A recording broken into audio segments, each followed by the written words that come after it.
Good morning, children. Today we will do the last chapter of Geography, India, Climate, Vegetation, and Wildlife.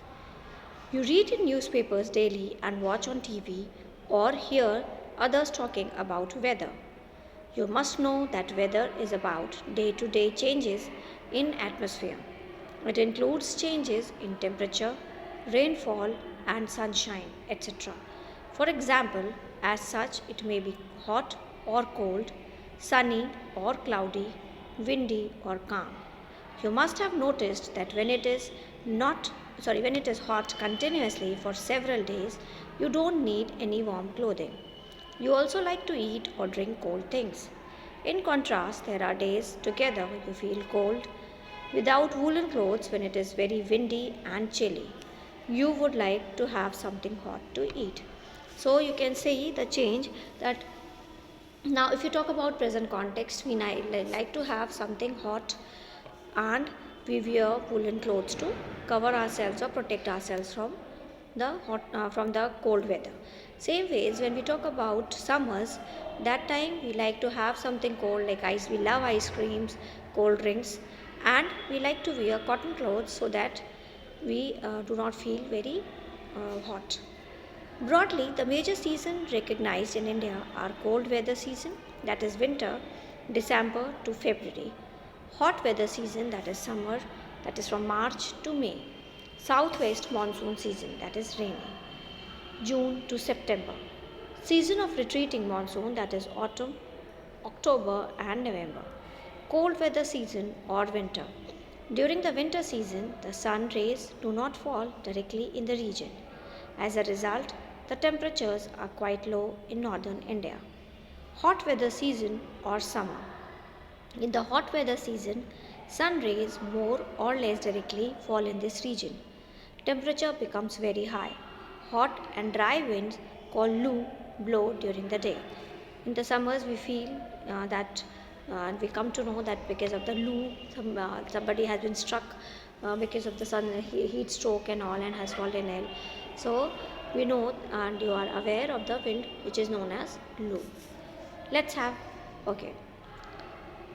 People have fun. People in all parts of our country drink delicious cold drinks called sharbat made from fruits available in their region.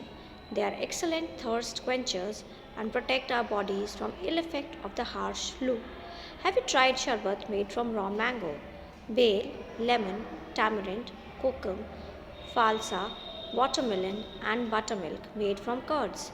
For example, chaj, matta, mori, chash, etc.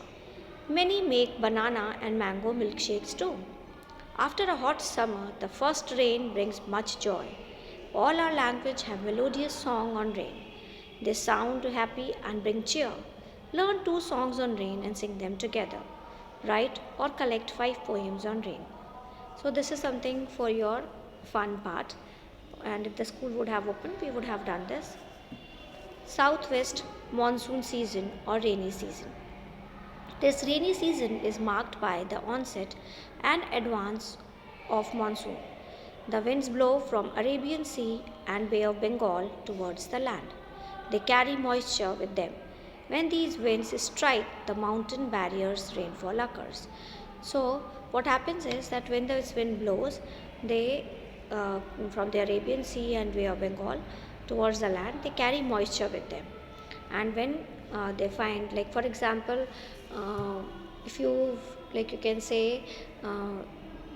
If what it is like a balloon and when it is strikes the mountain, then that what will happen to it, the balloon will burst and all the water will fall there. So this is what happens, that the mountain acts as a barrier, and when the water falls, that rainfall takes place in those areas.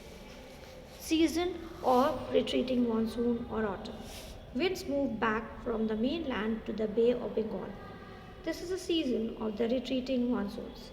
The southern parts of India, particularly Tamil Nadu and Andhra Pradesh, receive rainfall in this season. However, the climate is about the average weather condition, which have been measured over many years. The climate of India has been broadly described as monsoon type. Monsoon is taken from the Arabic word mausim, which means seasons. Due to India's location in the tropical region, most of the rain is brought by monsoon winds. Agriculture in India is dependent on rain. Good monsoons mean adequate rain and a bountiful crop. So in our country, the growing of crops is depends too much on the rainfall.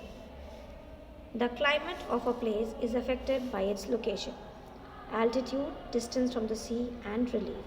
So, the climate, how it is affected, you can say all these factors are responsible: location, altitude, distance from the sea, and relief.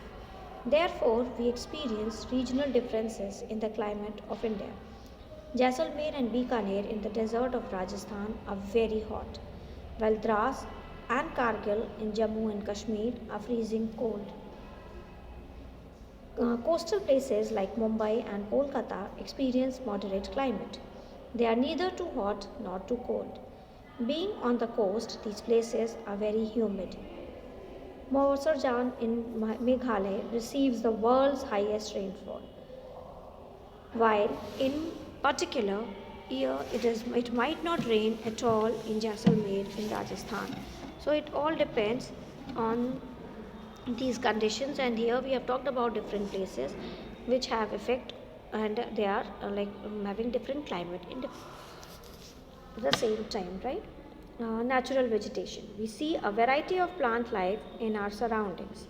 How nice it is to play in a field with green grasses.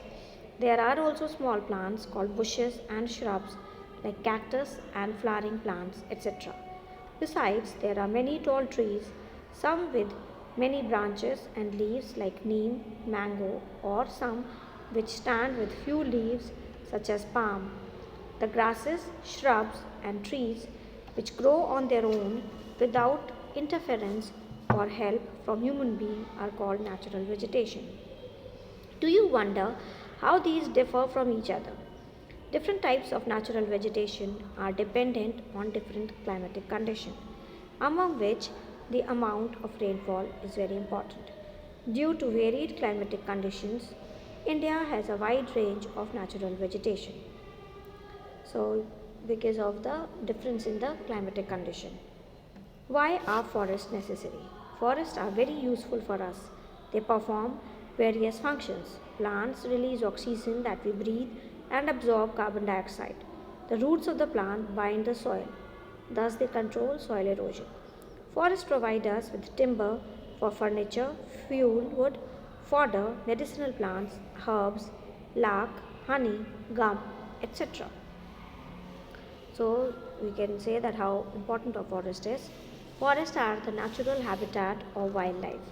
Natural vegetation has been destroyed to a large extent because of the reckless cutting of trees. We should plant more trees and protect the existing ones and make people aware of the importance of trees. We can have special programs like One Mahotsav to involve more people in making our earth green. So we have to make people aware that forest is important for us. So we should keep on planting, or we should take care of the trees which are already planted.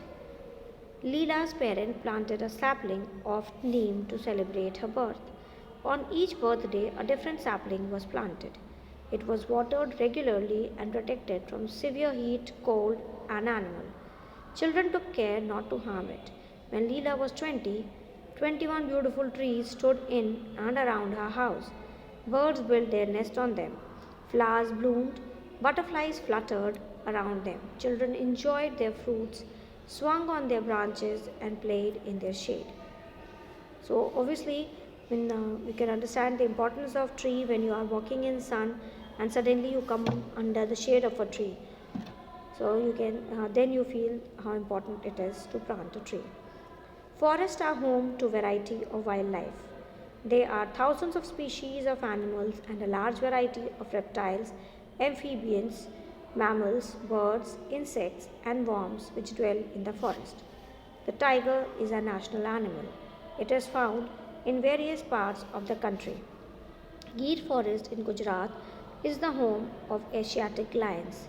Elephants and one-horned rhinoceros roam in the forest of Assam. Elephants are also found in Kerala and Karnataka.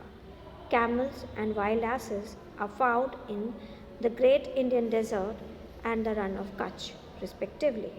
Wild goats, snow leopards, bear, etc. are found in Himalayan region. Besides these, many other animals are found in our country such as monkey, wolf, jackal, nilgai, cheetal, etc. So, we all are aware that tiger is a national animal, and you can say that there are many national parks which have been maintained by the government, different state governments. Gir, which is a forest in Gujarat, where you can find the Asiatic lion. Elephants are also found in different parts, like in Karnataka and Kerala. Camels you can find in desert areas. India is equally rich in bird life. The peacock is a national bird. Other common birds are parrots, pigeons, myna, geese, bulbul, and ducks. There are several birds sanctuaries which have been created to give birds their natural habitat. These provide the bird protection from hunters. Can you name 5 birds that are commonly found in your area? So we can see that there are many birds which can be found in different areas. There are many bird sanctuaries, and that purpose is to save the birds. There are several hundreds of species of snakes found in India. Cobras and karats are important among them. Due to cutting of forest and hunting, several species of wildlife of India are declining rapidly. Many species have already become extinct. In order to protect them, many national parks, sanctuaries, and biosphere reserves have been set up. The government has also started Project Tiger, Project Elephant to protect these animals. Can you name some wildlife sanctuaries of India and locate them on a map? And there are, you can say that they have started a program to protect the bird which is the house sparrow also, and because of these efforts you can see that nowadays we can see sparrow, otherwise it was also on the verge of extinction. You can also contribute in conserving wildlife. You can refuse to buy things made from parts of the bodies of animals such as their bones, horns, fur, skin, and feathers. Every year we observe Wildlife Week in the first week of October to create awareness of conserving the habitat of the animal kingdom. Recently, we can say that on 2nd of February we observe Wetlands Day. This is also one environmental day. There are several days to make people aware of the environment, of the wildlife, but still people are not taking these things very seriously. Migratory birds. Some birds such as pintail duck, corlays, flamingo, osprey, and little stint migrate to our country in winter season every year. Smallest migratory bird, little stint, weighing as low as 15 grams, from Arctic region travel over 8,000 kilometers to reach India. So obviously you can say that how much like distance they cover to reach India. So with this we finish the chapter. Take care of yourselves. Please do the question answers in your notebook. Thank you, class.